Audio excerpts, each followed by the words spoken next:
Oh, my name's Virginia Dubbins. I was born at Maryland University, was raised here in Carroll County. My parents is Catherine and Wilbur Butler. My father worked for Lehigh. My mother did domestic work, and later on she worked for Springfield. I went to the old Moton first, over on, what is Center Street? Church Street. Church Street, I'm sorry. I don't remember too much about that, except I knew I had two good friends there, which was Rosalie Cooper and Jean Magruder. And when we came over here to this school, Moton, my teacher was Mrs. Evans, and Miss Anna Evans. And school was just something that you did, and we always had a lot of fun. There was, no argument, no stress or strife among the children. Integrated school? Oh, yes. In my 11th grade, I went to New Windsor, was a high school.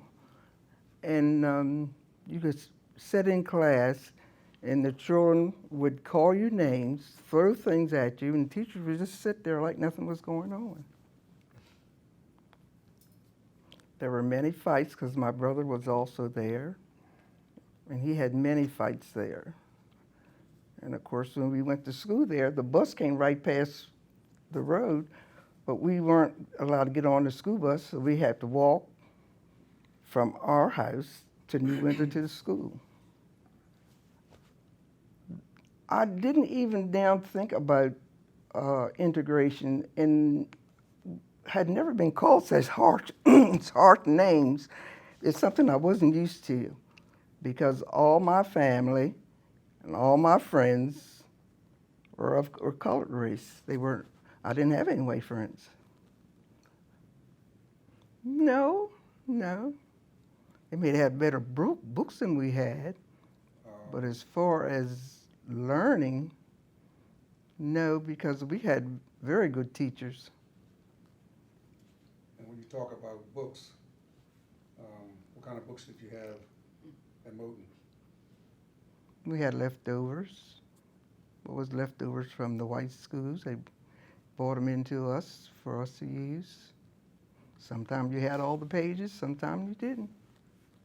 So what would you say, how do you think that speaks about the teachers here at Moton? By having to teach with... I think our teachers went beyond what they could have did.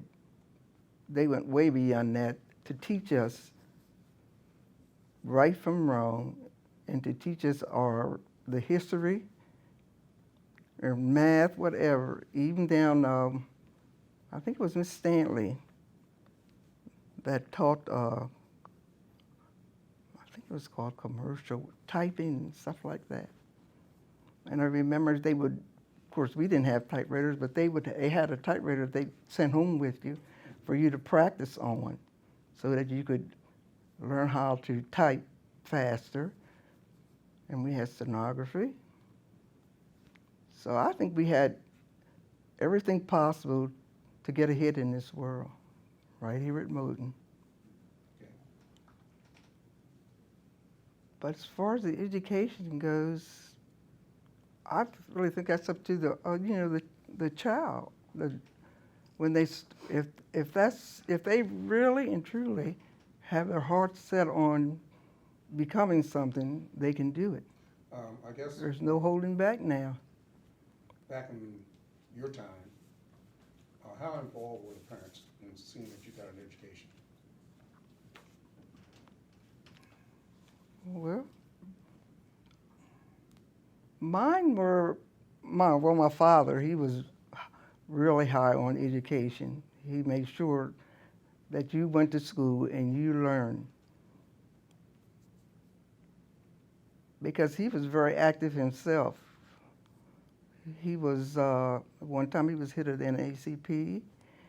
He ran VFW in Union Bridge. He had the black VFW in Union Bridge. So he was very active. So he was pushed us to try to get ahead and not just stand back. And of course, you had to go to work. There was no sitting back waiting for somebody to bring you something. You got out and you got it yourself. I recall Miss Shockley, she didn't have a paddle. She had a little stick like this thick and about this long, and you held out your hand and she cracked your knuckles.